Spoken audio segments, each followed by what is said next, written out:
একটা মজার ঘটনা শোনায় আপনাদেরকে। সহিহ বুখারীতে এসেছে, রমাদানের শেষ 10 দিন, দ্য লাস্ট 10 days অফ রমাদানে তিনি ইতিকাফ করতেন। তো ইতিকাফ অবস্থায় স্ত্রীরা এসে রাতে দেখা করে যেত, জরুরি কথা আলাপ থাকলে সেরে যেত। একবার রাতে সফিয়া বিনতে হুয়াই ইবনে আখতাব রাদিয়াল্লাহু তাআলা আনহা আসলেন, ওনার স্ত্রী।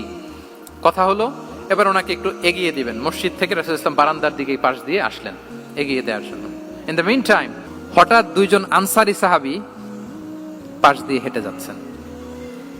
রাসূলুল্লাহ সাল্লাল্লাহু আলাইহি ওয়াসাল্লাম আম্মাজানকে বিদায় দিবেন এখানে, হঠাৎ করে তিনি আওয়াজ করে বললেন, আলা রিসলিকুমা, এই দাঁড়াও। ওই সাহাবী দুইজন রাসূলুল্লাহ সাল্লাল্লাহু আলাইহি ওয়াসাল্লামের সাথে কে ওটা টের পায় নাই, বুঝতে পারে নাই। বোরকায় আবৃত কোন এক নারী দেখে রাসূল আর ওই নারীকে দেখে তারা আরো দ্রুত গতিতে হাঁটতে শুরু করে দিচ্ছে, আমরা চলে যাই এখান থেকে। দেখেন রাসূলুল্লাহ সাল্লাল্লাহু আলাইহি ওয়াসাল্লাম নিজের অবস্থানকে ট্রান্সপারেন্ট করার জন্য বললেন, আলা রিসলিকুমা, দাঁড়াও। দাঁড়ালেন। তখন রাসূল সাল্লাল্লাহু আলাইহি ওয়াসাল্লাম বললেন যে, ইন্নাহা উম্মুকুম সফিয়া, আমার পাশে যাকে দেখতে পাচ্ছ বলে দেয়া ভালো যে সে কিন্তু অন্য কোনো নারী নয়, সে তোমাদের মা উম্মুল মুমিনিন সফিয়া।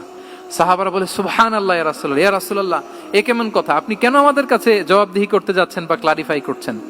আপনার পাশে কোনো নারী এত রাতে যদি দাঁড়িয়ে থাকে, তিনি তো আমাদের মাদের মধ্যে থেকেই তো একজন হবেন, কেন আপনি বলতেছেন? তখন রাসূল সাল্লাল্লাহু আলাইহি ওয়াসাল্লাম বললেন যে, না, ইন্না শাইতানা ইয়াজরি মিনাল ইনসানি মাজরাদ দাম, শয়তান মানুষের রগে রগে চলাচল করে। ওয়া ইন্নী খাশিতু আই ইউকযিফা ফি কুলুবিকুমা শাররান, আরেক বর্ণনায় আছে শাইআন, আমার ভয় হয় হয়তো শয়তান কোনো সন্দেহের উদ্রেক তোমাদের হৃদয়ে ঢুকায় দিতে পারে।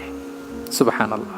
এজন্য আমি ক্লিয়ার করে দিলাম, এটা আমার বউ, আমার স্ত্রী, তোমাদের মা সফিয়া। দুজন সাহাবী যদি চলে যায়, এমন হতেই পারতো বাড়িতে যে একজন আরেকজনকে জিজ্ঞেস করতে পারতো যে, আচ্ছা নবীর পাশে যে কালো বোরকা পরা মহিলাটা ছিল দেখছো না, এটা কে? তখন একজন হয়তো বলতো, কে আর হবে, আমাদের মাই তো হবে, কোনো এক মা। আরেকজন বলবে, আমাদের উম্মুল মুমিনিনের কেউ ছিল নাকি অন্য কেউ? এরকম একটা হুট করে সন্দেহের উদ্রেক মাথায় আসতে পারে না যে ওনার স্ত্রী ছিল না অন্য কেউ ছিল? আসতে পারে কি পারে না বলেন? ওই সন্দেহের অবকাশটুকু রাসূল সাল্লাল্লাহু আলাইহি ওয়াসাল্লাম রাখেন নাই। উনি বলে দিলেন যে এটা তোমাদের মা, এটা সফিয়া। এই সন্দেহের অবকাশের কোনো সুযোগ নাই।